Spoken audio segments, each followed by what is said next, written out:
day to all my self-care family and friends. Welcome back to another Room to Breathe podcast. I am your host, Life Coach 614, and I am so happy that you've made space to be here with us today. Now, before we jump into today's episode, do me a quick favor. If you're feeling the vibe, go ahead and show some love. Tap the screen, like, comment, but most importantly, please share this out with someone who could use a little healing energy today. And if this is your first time here, or you haven't already done so, go ahead and hit that follow button. Subscribe to our channel so that way you're always tapped in when a new episode drops. I also want to personally invite you to check out our digital home at theselfcareclub.org, where you will find everything from affirmative apparel to motivational merch, as well as a ton of free resources to nourish your growth and remind you that you are supported every step of the way. Just know that you don't have to do this alone. We are healing in community, growing one breath, one moment, one day at a time. So today, I encourage you to give yourself permission to pause, to reflect, and to make space for peace, for growth, but most importantly, room for you. And if anything in today's episode hits home, be sure to drop those green hearts in the chat. That is our community's way of saying I am healing, I'm growing, and I'm showing up for me. Now let's get ready to breathe, reflect, and grow together. Family, listen, scooch on in, pull up, get comfortable, because today we are talking about something that many of us learned early and carried far longer than we should have. We're going to unpack the language of lack. You know, the kind of love that comes from empty places, survival mode, and the I'll take whatever I can get type of energy. And I think that is the love where you pour and pour until you're dry, right? You chase who's not choosing you, or you settle for crumbs because no one ever showed you what a full plate feels like. But here's the truth. Just because we learn to love and lack doesn't mean that we have to stay there. You can rewrite your story. You can learn that love doesn't drain you, and you can choose love that doesn't require shrinking or self-abandonment. And today, we are blessed to have someone who teaches that beautifully. Family, please help me welcome Karlyn Benn back to the Room to Breathe. Ooh, girl. Hey, Diva. I'm so happy. It's so good to be here. Yes. Welcome back. I am so happy to have you here with us again. And you know, I got to ask you, how's your spirit today? My spirit is actually encouraged. I don't even know what it was last time, but it doesn't matter because it's encouraged today. I am feeling very good and excited about what's ahead. Yeah, listen, I'm here for it. You know, it's always a good time when we get together, right? It really is. Yes. So before I get too far ahead of myself, I'm going to give you the opportunity to reintroduce yourself. Tell the people who you are, the heart behind your work, and how women can even connect with your offerings. Absolutely.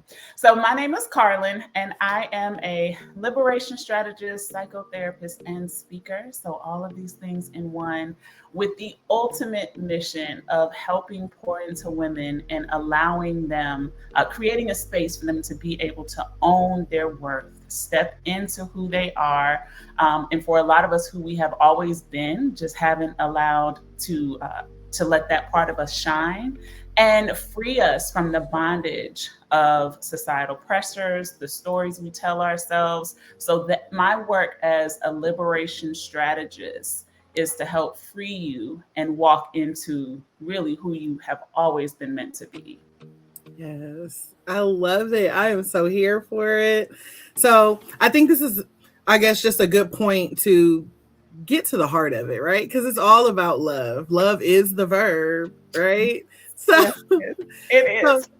So could you share with us, when did you first realize, you know, maybe a way that you were loving wasn't rooted in worthiness, or maybe, you know, it was more so rooted in like maybe a fear of not being enough? That showed primarily for me a lot of times through two ways. One, external, always needing external validation. Mm. I wasn't able to just know what I was deserving of and worthy of without somebody else doing something to prove it to me. Okay. So staying stuck in the cycle of constantly trying to hustle for my self worth, which is just by definition not even possible. All right. Because self worth is a knowing you have of being enough and worthy of love. And that is not going to come from anything outside of you. And so if you depend on that, you're constantly going to be chasing worth your entire life. All right. So for me, I spent a lot of time seeking external validation and wanting other people to determine whether or not I was supposed to be in rooms, whether or not I was deserving of that job or that relationship. The second thing that was a telltale sign for me was how I was constantly comparing myself to others. I wouldn't allow myself to just sit in my own unique gifts and talents. I was always looking at what the person to my left or my right was doing or had to determine whether or not I was enough. And so those two pieces just started really to, once I sat with it and I was able to see that there was a direct correlation between whether or not someone gave me a compliment or whether or not I felt like I was able to keep up with the person to my right, how that greatly impacted how I felt about myself. Mm. Yeah, and I think that moment of awakening is so powerful. And it also makes me think about how many of us are loving from places that we didn't choose, right? Like the inherited kind of love. I think that so many of us grew up in that, we call survival love. Yeah. And so, what are some signs that people are still loving from that place of lack, even if they think they're doing everything right? Definitely one that I see a lot is the people pleaser. So you find yourself saying yes and doing things for other people when that really isn't what you want to be doing at all. Every part of your body is like, I don't want to do this. If people could hear while your mouth is saying yes, the actual thoughts that are going through your mind, that is a surefire way to sit in the fact that you are operating from that space. What's another way? Oh my goodness, there are so many. I mentioned a few with the external validation and the feelings of not being enough in comparison. Let me see. What are some other ways? You dim your light. Mm. Oh my That's goodness. a big one. Dim your light. Yes. All right. You have so much to give, but you let the stories you're telling yourself around your ability to do it, whether that be imposter syndrome, fear of being too big or too much, or coming off as if you know it all, so you don't do what you're capable of doing. That is definitely another way that I see in women often. Yeah. And I think all of those things just kind of hit because it shows how subtle survival mode love can be. And speaking of subtle, so much of it starts early, right? We learn to love very early. Yeah. And I think that we do so before we even know the language that we're absorbing, before we realize all the things that we're inheriting. When you think about the emotional environment, maybe the environment you grew up in, were there any unspoken rules that you learned later on down the line that kind of shaped the way that you once received or gave love?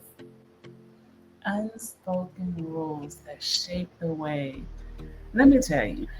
Mm. So You said yes. Because, all right. So unspoken rules that shape the way that I gave or received love. So I grew up in a household, and I have to preface every time I have this conversation, I have to let it be known I'm a daddy's girl through and through. My father passed away 4 years ago, but like that relationship from the time I entered this world was strong. I ended up growing into my relationship with my mom as I got older and now with thicker thieves, but it wasn't always that way. I watched my dad, however,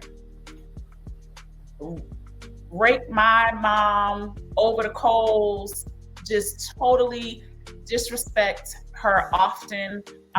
Plenty of relationships outside of the home, okay? And I'm watching my mom stay and endure, which a lot of women did and still do, all right? She had 6 children, and leaving just wasn't in the cards for her, be it that she was a stay-at-home mom and didn't really have the resources and all of the things to do so. So she stayed and she endured. And I witnessed that. And so definitely as part of the shaping of how I gave and received love, both on a personal level and romantic, I'm watching my mom. It got to a point where I remember asking her at some point, once I started gaining a little bit more understanding, why did you stay? But Diva, I asked it from, I was young and I was asking from a place of disgust. Like, where's your backbone? Like, like, why are you even still here? Right. I witnessed though her staying and taking all of the mistreatment. And so naturally, as a child, that is what I'm thinking comes with this process of being in love and loving. When it comes to the self-love portion of it, I didn't see that represented in any way. I have a different take on it as an adult now. But as a child growing up and then being at that place where I'm looking at her, we're asking her with disgust, I was just like, there is no self-love. There is none of that present. At that point, though, I had adopted more of that way of being than I realized. And I spent my life bending over backwards, pleasing for others, doing a lot to make sure others were well taken care of, even if that was at the detriment of myself. And these were all things that I witnessed. And so shaping the way that I loved definitely was something that took place big time throughout my childhood. Yeah. And, I think that once you reach a point in your healing journey, we start to recognize those old rules. And there comes a point in everybody's life where we get to decide which ones we refuse to carry. Yes, things may have been handed down to us, but again, at some point in life, you have to say, you know what, I don't like this. I know it didn't work, in the case with your mom, you're like, well, I know this didn't work for her. So why am I doing it? Like at some point, you have to start the unlearning process. And I think that a lot of our listeners feel that they have to work hard just to feel wanted, right? So Yeah. how do we start breaking that belief that love has to be earned? Foundationally, it's twofold. My mom was doing the best she could with what she had. All right. And understanding that was huge for me. And so it also strongly impacted the fact that I wanted to work to foundationally have a little bit more, right? Work on whatever I had to do to change my desire or my willingness to just continue to allow myself to be taken advantage of. I had to sit and go through a process of, like you said, unlearning all of the things that had molded how I viewed myself up until that point, which was, and I'd be lying if I didn't say still is, right? A journey, okay? And you have to take the time to deconstruct all of that, all of those thoughts that you had. But I had to be kind enough, first and foremost, with myself to acknowledge the stories, the upbringing, all of the things that I had on repeat. I had to show myself grace and change the conversations that I was having with myself. All right. You're learning. Yeah, you made that same mistake again, but that's okay. KB, you're learning. I think I mentioned last time, I name The person I talk to on the inside, that voice, when we have back and forth conversations, I name her. My name is KB. So I'll say, KB, come on, be kind. You did the best you could at the moment. What can you do differently the next time? You tried your best. Don't beat up on yourself. Now, you deserve better than that. What are we doing? What's happening? And these are legit conversations that I will have with myself. And it took practice at first, and so much so now that it just comes like that now because I've practiced it enough, right? But that is very important. And I am stepping into also owning the fact that foundationally, Christ played such a huge role in me owning who I am.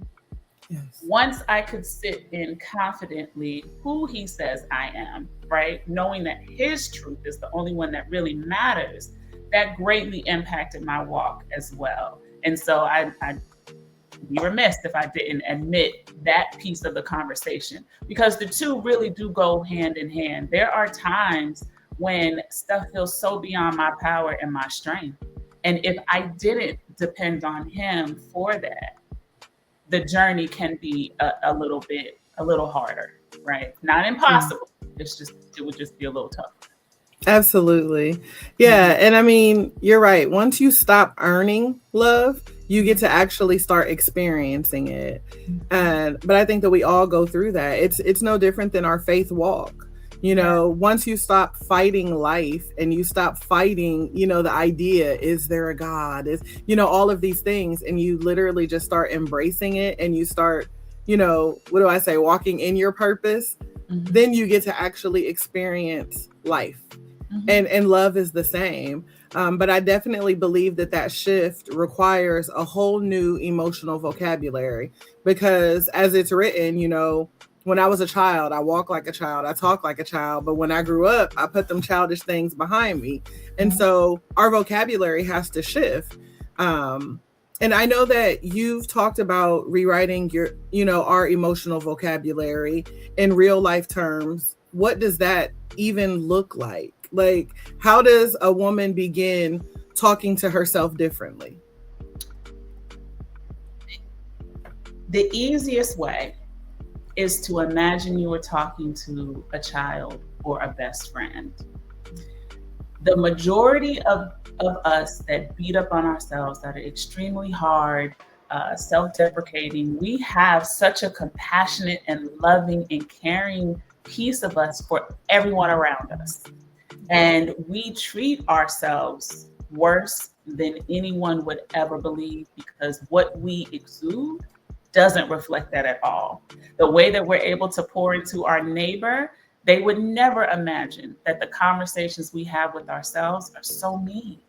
And so I've had people tell me, I don't even know how to begin talking to myself nice. Like, it's so common for me to just beat up on myself. And so I encourage them, well, what would you tell your daughter if she came to you and was like, Mom, I looked in the mirror today and I hate my reflection. Mom, I hate the way that I look. My lips are so ugly. The outpour of, baby, no, they're not.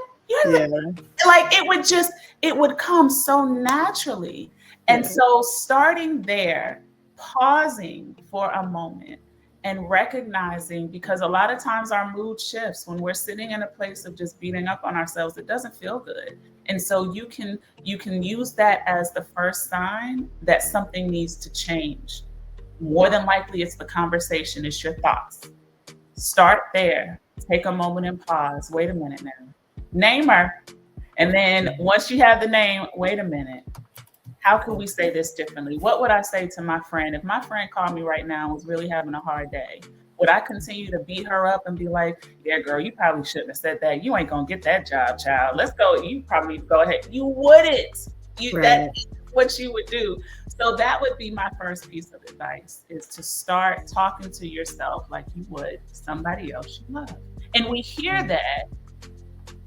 Really sit with it. and notice the difference in the way that you talk to someone around you that you care about versus how you talk to yourself. And then ask yourself, what makes them more deserving of that love and kindness than I do? Yeah. And that sounds so simple hearing it, but I know firsthand that it is work.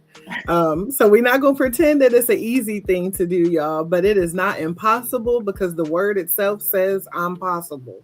So it can be done. Yeah. And I think that once you change your internal language, you're going to start noticing all the myths that you used to call truth. Yeah. And, that's why I always tell people, like, get your affirmations. And people think that that is such a silly thing. But I'm like, no, these affirmations will change your life. And if you can't start by writing your own, if you don't go on Google or Chat GPT or somewhere and say affirmations for self-love, Yep. you just call us. We'll get you some affirmations, right? Oh, that's right. Sis got a whole workbook on her website as an offering. Okay, go over there, get you some affirmations. Okay, and just say them. And I tell people all the time, say it till you mean it. It sounds silly at first, but just look in the mirror, say it till you mean it. And those first few times you're going to be like, I love myself. I love myself. And then one day it's going to be like, I love myself. I really love myself, and it just keeps happening because we have to just shift our mindset. That is it. And I tell people also, if it's too big of an affirmation, feels too far off, until you can really start to believe it, tell yourself, I'm in the process of believing I love myself. Yes. Right?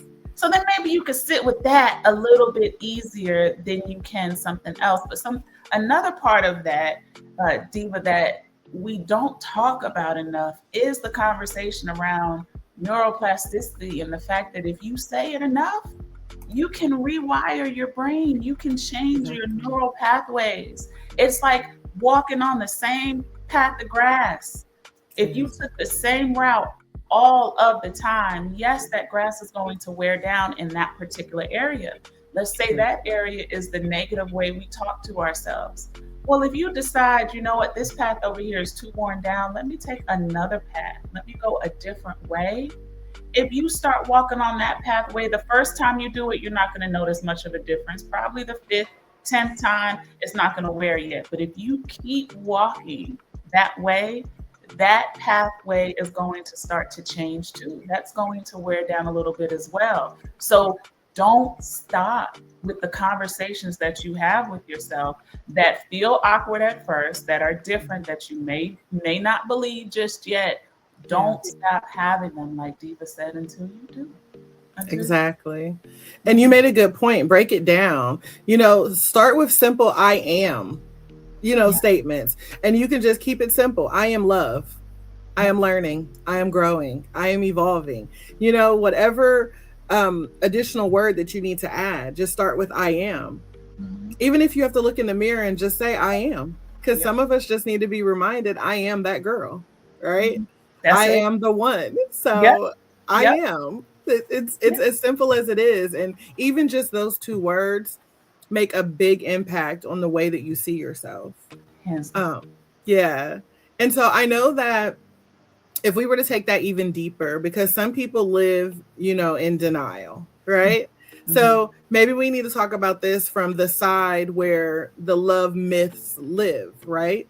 Those love myths that keep us attached to people or situations that feed our fear, but starve our soul.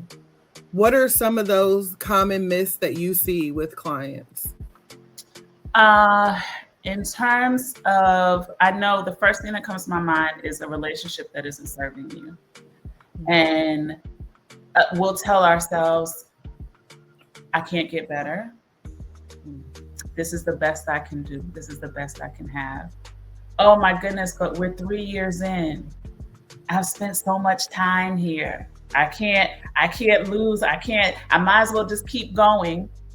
All right. We make up anything to support the stories that we have on repeat that are not factual, that aren't true. And so telling yourself that you're not deserving of better, this is the best that I can do, or I don't want to start over. That's real. Now, that's real. Okay. Yeah. Dating streets ain't no fun. Okay. So having to start over, that is one. But the stories that we tell ourselves definitely keep us stuck in places that are not true. And so I challenge people to ask themselves, is it fact? Is it a fact that this is the best you can get? That you won't ever find anybody else? Because if you have a clear ball, sis, and you can see the future, call me and let's talk, because there's lots of things that I want to know answers to. All right. The majority of us don't have that ball. Okay. And so sitting in telling ourselves things that are not factual, that we cannot support with a knowing, we have to change. We have to flip that story and say something to us that we can say something to ourselves that we can lean on to know to be true. Yeah. It makes me think of, I always share the story about how life is like sailing on different ships. I don't know if I've ever told you this before, but I always look at life as sailing on different ships, be it friendships, partnerships, and relationships, right? And so these connections should help us grow and they should take us new places, right? Yeah. But if we're being honest, not every ship is doing that. Sometimes we find ourselves stuck in friendships that drain us, in partnerships that feel stagnant, or relationships that are holding us back. Mm-hmm. And so the tough truth that we have to really start to understand is that a ship is designed to take you places. So if you're in a friendship or a partnership, companionship, or relationship, and it isn't going anywhere, it is time for you to abandon ship. I like that. Like, you gotta jump ship, because who's out here taking a vacation to somewhere they don't want to be? We're not. At all. You get on that Carnival cruise ship and you trying to see new things and explore new things. Not be stuck and stagnant, you know? I left that at home. So true. So true. That is good. I like that. Yeah. And be honest with yourself. Be honest with yourself about the answer. See, something that we also do is we lie to ourselves to make ourselves feel better. All right. Or to not have to sit with the uncomfortable truths. Yeah. It's going to end up hitting you in the face sooner or later. And so the more that you, and that's where, again, that being kind to yourself, that friend within, self-compassion, when you can be kind to yourself, it helps the process of being honest with yourself easier, because it's not attached with a bunch of shame and guilt and being mean. All right. Yeah. I've been here longer than I need to be. And that's all right. All right. Yeah. We're going to do differently though. What are we going to do to change that? Instead of the reverse, that is only going to put you further in that hole and make it harder for you to do anything to change. Yeah, absolutely. And it all comes with the recognition and doing the work, right? Yeah. And I think that always brings us to the hard question of, why does dysfunction feel so familiar? You know, because chaos feels like a connection when it's something that we're used to. And so how would you suggest that someone start redefining what healthy love feels like in their body? I am a huge visualizer. Okay. I like to sit and imagine. I've been a daydreamer all of my life. Yeah. And I would encourage someone to sit down and honestly walk themselves through what the ideal, whatever it is, would be for them, whether that be ideal day, relationship, job, and really allow yourself to picture all of what would come with that. And then you use that to ask yourself, is this how I'm showing up? Is this what I'm allowing myself to experience present day? And then that can spark the beginning of what it is, because a lot of us have stopped dreaming. A lot of us have just become so complacent with being uncomfortable with sitting in our situation that we feel is hopeless and won't change. But that's not true. That isn't true. And it's also, it's so subconsciously your brain, your mind is designed to keep you safe. And safe may not even be what is good for you. All right. It just may be what you're used to. So if you're used to the chaos, that is what your mind has equated to being safe, because it doesn't know what it's like to live in peace. That is why we will end up unconsciously creating chaos when that isn't really what we want. Why am I doing this? But that's your zone of genius, so to speak. You know how to function in that. You know how to operate there. You don't know how to operate in another area because you're not used to it. So you have to gently transition into that new way of being, reminding yourself that it is safe to feel peace. It is safe for me to live out my dreams. It is all right. This is going to be uncomfortable, but you know what? That's a sign that I'm on the right path. Because if I'm comfortable, then that means that I'm probably staying in a place that is no longer serving me because I'm used to it. When I start feeling fear, when I start getting that I want to go back to what I know feeling, that is a sign for me to keep going in the opposite direction, keep going in the direction that I'm on, because I'm working. Yeah. Yeah, once the body learns something new, the heart will start to crave that safety. Like you're going to want more. That's why I always tell people, like, don't quit on your healing. Like, no one said it's going to be easy, but don't give up, because there's something amazing on the other side of that, you know? And I think that, excuse me, that brings me to, you know, that emotional security, not from others, but from ourselves. You talked a little bit about the whole external validation. You know, how would you say a person can, I guess, maybe begin to create that emotional safety within, so that way they're not depending on the external validation to feel whole? Part of that process is also the conversations we have. I can't drill that enough. But then another part is regulating, doing some things to regulate your nervous system. All right. We want to let our bodies know that it is okay to rest. It is okay to relax and not always be in such an uproar and state of stress. Things like box breathing. All right. Breathing in for 4 seconds, holding it for 4 seconds, releasing for 4, holding for 4. Always. I recommend that first, because you could do that sitting in a meeting at work or in bed at night. You can do it anywhere. No one has to even know that that is what's taking place. Dancing, getting back into doing things that we enjoy, that fills our body with so much good, right? We need to do more of the things that help calm us, all right? Singing, humming, all right? There's so many little things you can do to start to calm and regulate your nervous system. Giving yourself a hug. Giving yourself a hug. That sounds silly, but how that can bring you down and calm you. See, once you're not in such a state of hyper arousal, now your emotions have a fighting chance at regulating. It takes a lot of work to bring yourself down, think positively, all of those things when you're in such an elevated space of stress. Okay. It just makes things harder. So the second part I would advise is for people to start to calm their nervous system, engaging in things, the self-care conversation. That is what self-care is. Doing things that is not necessarily self-love. Self-care, though, are the things you do to help keep you aligned and in order. All right. The two go hand in hand. You cannot have one without the other in order for them to work the way that they're meant to. Yeah. And, you know, once you feel safe, you start hearing love differently too.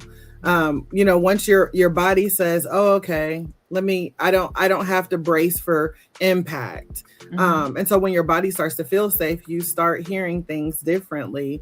You can start to discern between what nourishes versus what's just noise in the background to distract you. But I know that so many of our listeners, you know, are still in the stage where they identify never really, never really experiencing emotional healthy love. And so how would you describe, how that sounds like, or what that feels like, or even how they can start practicing it today? You're not constantly in a state of unrest. You're not constantly stressed.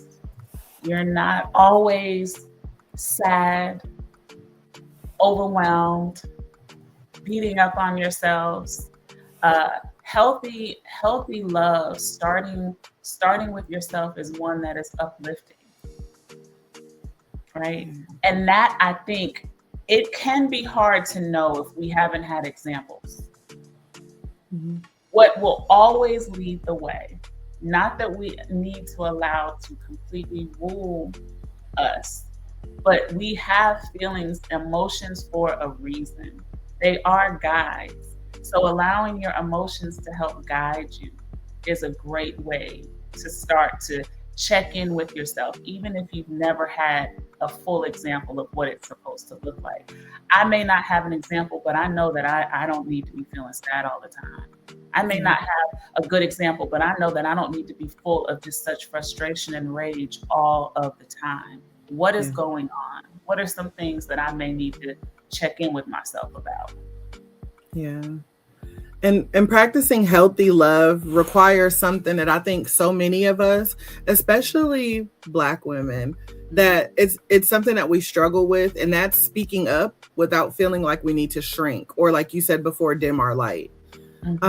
Especially in this age of social media, society is constantly telling us who we should be, what we should look like, who we can love, what we should be doing, right? It's like you can't get away from it. You turn on the TV and there's this image of what we're supposed to be or how we're supposed to act. So how, in this day and age, do we express our needs without feeling like we have to apologize for having them? I know that's a big question. I'm like, the fate of Black women is relying on this answer. So make it good, girl. And look, and it's such a process, and that is what I learned through my own journey. Was there wasn't one thing for me to do. And that is, so I came up with the free method, and I think I talked about it the last time, right? Because there is it's like a hodgepodge. You have to bring a bunch of different things together to get to a place where you are sound and foundationally secure. And so being kind to yourself, practicing that self-compassion is my F, the friend within. Then I have the R, which is rooted communication, knowing how to talk to yourself and to others. All right, making sure that you're willing to express yourself and allow your voice to be heard. Again, all of these things come together. Practicing empowered boundaries.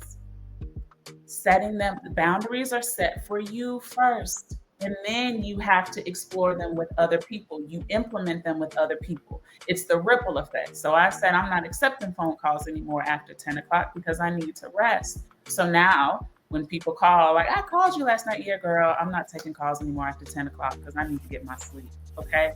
Being willing to set those boundaries. Embracing vulnerability. And this is the one that I think applies more to the question that you presented. However, without having all of these things together, it's very hard to be willing to be vulnerable and put yourself out there and let your voice be heard. Because with that, there comes the potential of being hurt. And nobody wants to experience that. And so the practice of vulnerability, I was having a conversation with someone the other day that it is very difficult to have a healthy relationship with yourself or anyone else if you're unwilling to be vulnerable. Because we are faced with hard times, and the world has put this label on it as weakness, but it takes so much courage to allow your full self to be seen, flaws and all.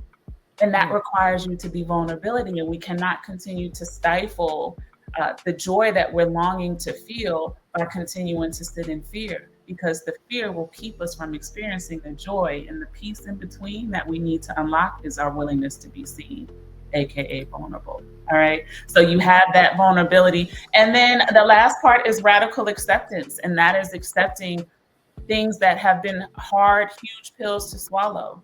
And if we sit in denial or sit in resistance around some of the things that have happened to us, that are going to happen, things that are just difficult for us to accept, we stay in that space and we don't give ourselves room to proceed and grow and move forward. So collectively, working on your whole self allows you to now be like, okay, all right, so yeah, I'm gonna let myself, I'm gonna go into this meeting and I'm going to speak my truth because I'm tired of not letting them know that I worked to get here.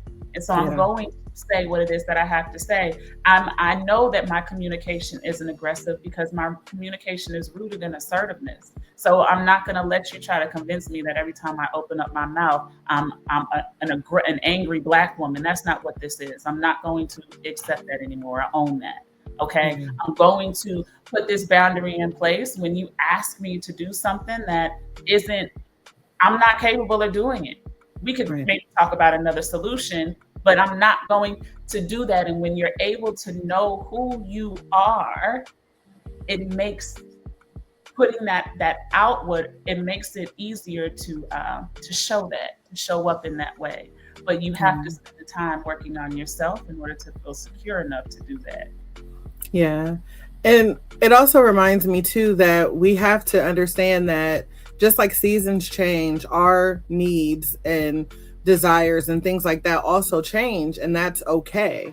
Because, you know, when our needs start changing, then relationships and all the other ships start shifting. But I know that shift often comes with grief. You know, anytime you're on your healing journey, you're going to grieve so many things. You know, the old relationships, the friendships, the version of you that you were trying so desperately to get away from, but you're still going to miss it because it's comfortable. So we all go through this grieving process. And I'm sure that that's something that you work with your clients. So how would you walk someone, you know, through the grief of, you know, outgrowing old versions of themselves and old versions of love in order to embrace that love is the verb and they are the subject, you know? Yes. Yes. It does.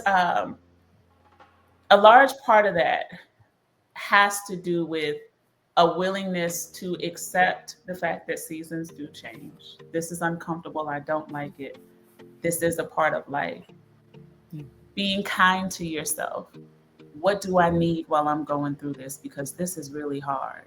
Do I need to reach out to someone? Do I need to take some time off? Do I need to just sit here and journal this out and talk through it? Because grief is such, it's not linear. It's such it looks differently for everyone, and it's a difficult process. And I have found and dealt with grief in the way 3 years ago, I completely surrendered to my walk with Christ. And I was just like, listen, I have tried to figure this out my way, but I can't do it anymore because I'm jacking this thing up repeatedly. And I really need you to guide me. And when you surrender and for me, when I surrendered and put my faith in him, knowing that he had the answers, knowing that he already knew what the plan was for me, I just didn't know. But he's also told me that what he has planned for me is good. So now if I can sit in that, even if I got rejected from this job that I so desperately wanted, what God has for me is good. So there's a reason why I didn't get that job. You're able to ask yourself questions like, what is there for me to learn right now? I'm hurting.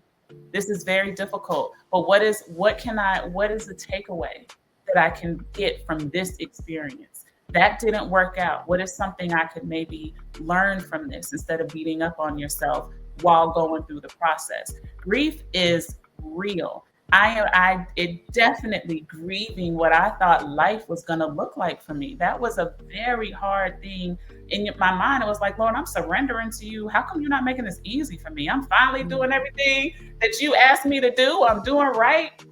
I'm expecting the field of sunflowers to present itself very, very soon. And it didn't. Yeah. It didn't. And I just had to be gentle and kind with myself, allow the tears to flow, allow the frustration to be felt, and have deep, honest conversations with people that I love and my therapist, Diva. Yeah.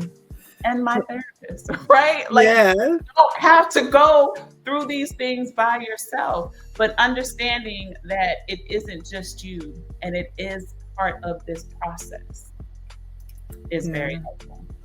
Yeah. And that just reminds me, I remember sitting down with Coach Akita, and he said, all you need is therapy and Jesus, right? Just a little bit of therapy and a whole lot of Jesus. And I'm like, you'll be fine. Don't even worry about it. You'll be fine. Yeah. And that is okay. Yeah. It is. There's no shame to be felt in any part of this at all. Why? Because we are all experiencing it. I know when you open up your phone and the apps, it doesn't look like anybody else is experiencing it, but please know that stuff ain't real, and they are. They are in some way.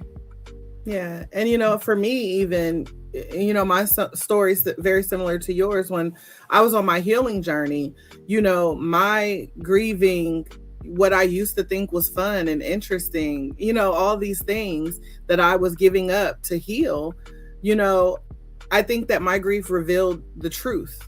And for me, it was that I abandoned myself first. And, I had to learn with my therapy that Jesus sent to me, right? My therapist that Jesus lined up for me. Yeah. I had to learn that I could return to myself, and I could do so slowly and gently. But for a lot of people, I think that their self-trust gets damaged when we've spent so many years abandoning, ourselves for the connection of other people, for those external, ships.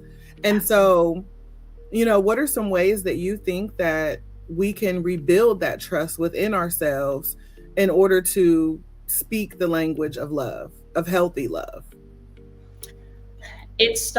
Rebuilding the trust starts with keeping your word to yourself, right? Not abandoning yourself.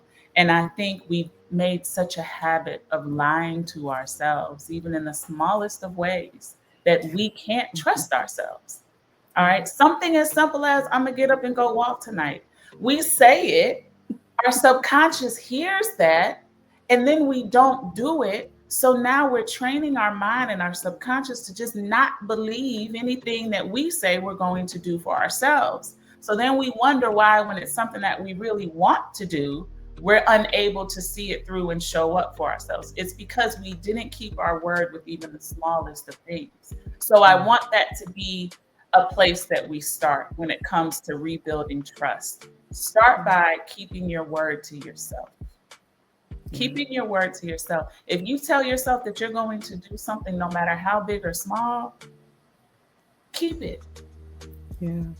Keep it. And that will you'll begin to be able to trust that you can show up for you, that you can keep your word, that you are going to be able to make it through something, no matter how hard it is, right? Your ability to know that you're going to be okay because you know yourself enough to know that I can do hard things.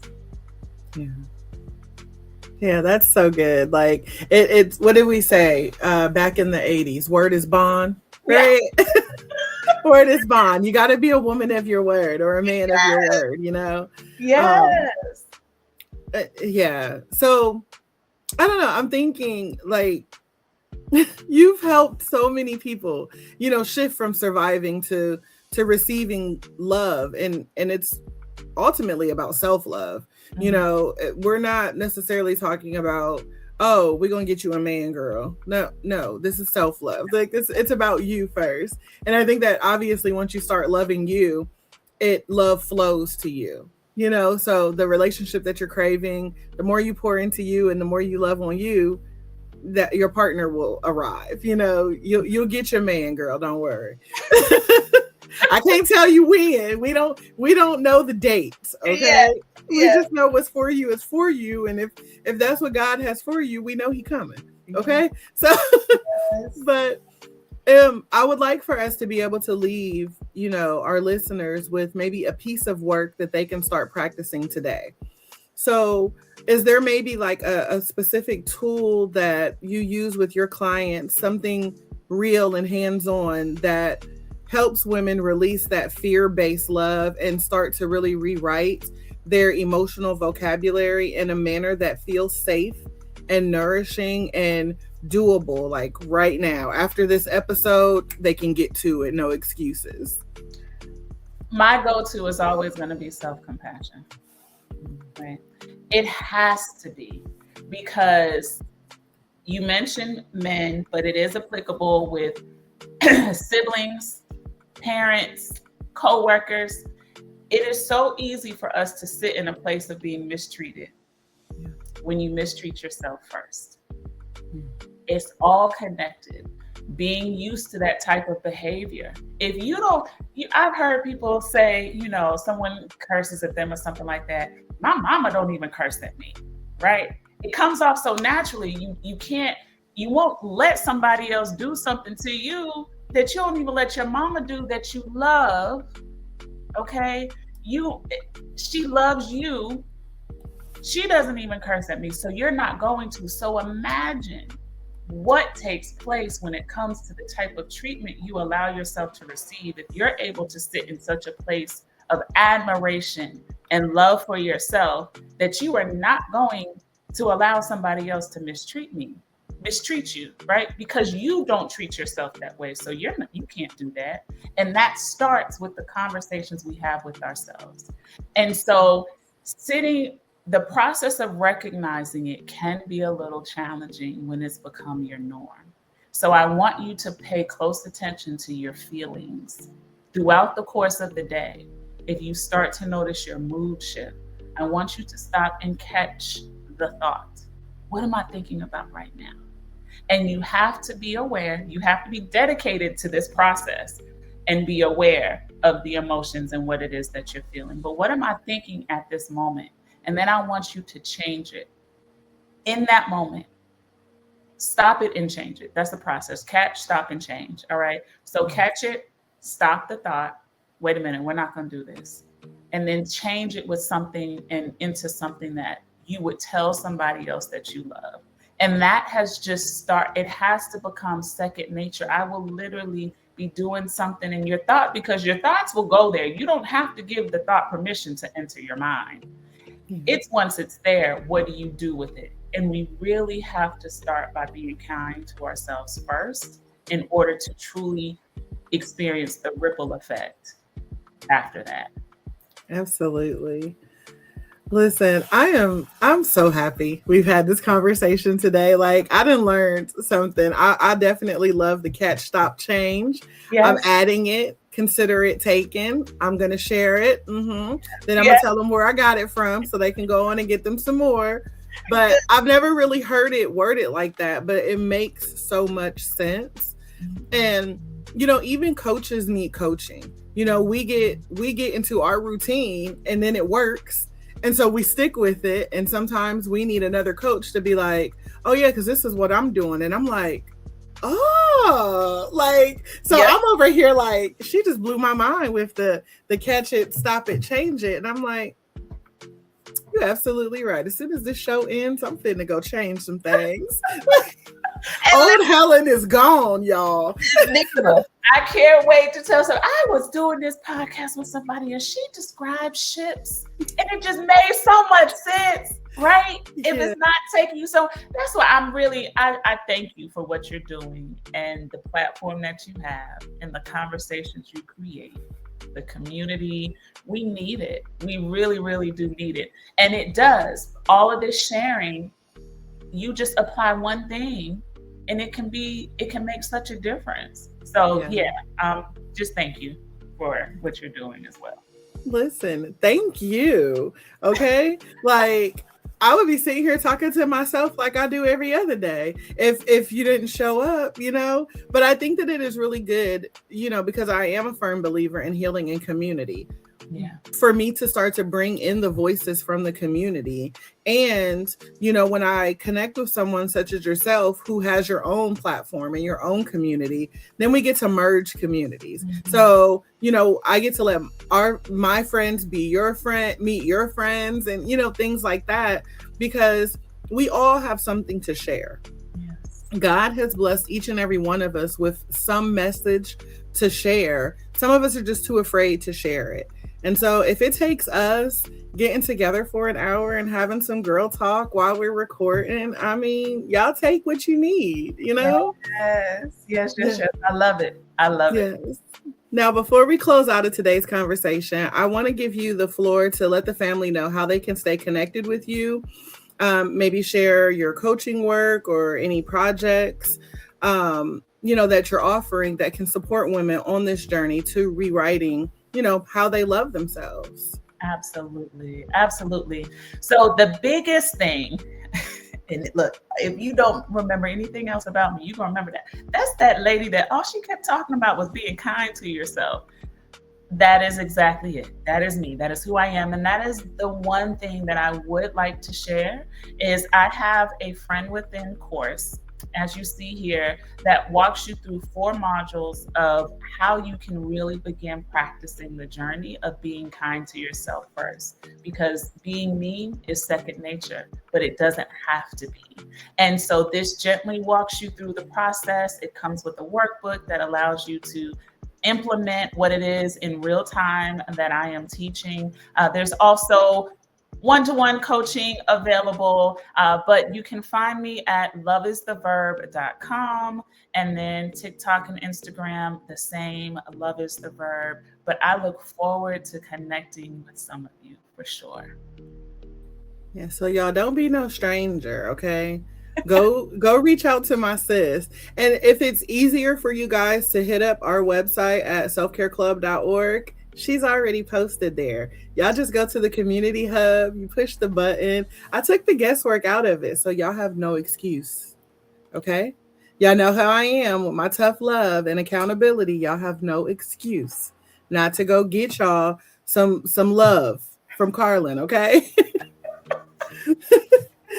So beautiful. Yes, we can do this together. Like really lean on one another, because the journey can be tough and we don't have to do it alone. So this is good stuff.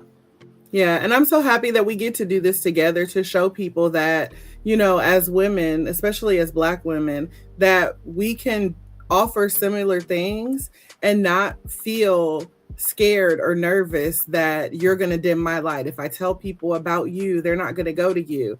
I tell people all the time, look, I'm not the coach for everybody, and I don't have enough time in the day to service everybody. So y'all better go out here and get y'all some of these coaches. You can go take her course. When you finish with that, you can come take a course with me. Listen, it's enough for everybody out here. Yes. Yeah. Yep. So before we head out, I do want to take a moment to literally just honor this space that we shared today. Sis, I want to thank you for showing up, as always, with so much clarity, compassion, and honestly, just the courage to speak your truth. I know that is easier said than done some days, but I thank you for helping us to unlearn what hurts and embrace what heals. I believe that your voice has a way of reminding women that they're not broken, they're just becoming. Mm-hmm. And the wisdom that you poured into today gives us all permission to choose love that feels safe and honest and aligned with who we're growing into. So I thank you so much for being here. You are so welcome. So welcome. I can't wait to come back, Diva. When we doing this again? Don't make me send you an invitation today. Oh, look, I am here for it. Thank you so much. This is awesome. You're very welcome. No problem, Queen. And to everybody listening, take this conversation with you, okay? Make sure that you let it soften the places that got hard, reclaim the places that have been quiet, and strengthen the places of you or the parts of you that are still learning how to receive love without shrinking. I want you to know that you are worthy of love that does not drain you. You are worthy of love that sees you. And it all starts with the love that you give yourself. And before we part ways, let me leave you with a little extra love and light. I am here to encourage you to keep breathing through the highs, the lows, and every moment in between. I want you to keep choosing peace, even if it feels out of reach. And know that here at the Self-Care Club, you will always be seen, always valued, and always supported. So don't you ever be afraid to take up space, speak your truth, and make a little room for you to breathe. I love each and every one of you to life, and I am praying that your day is not just amazing, but aligned, intentional, and yes, on purpose, filled with purpose.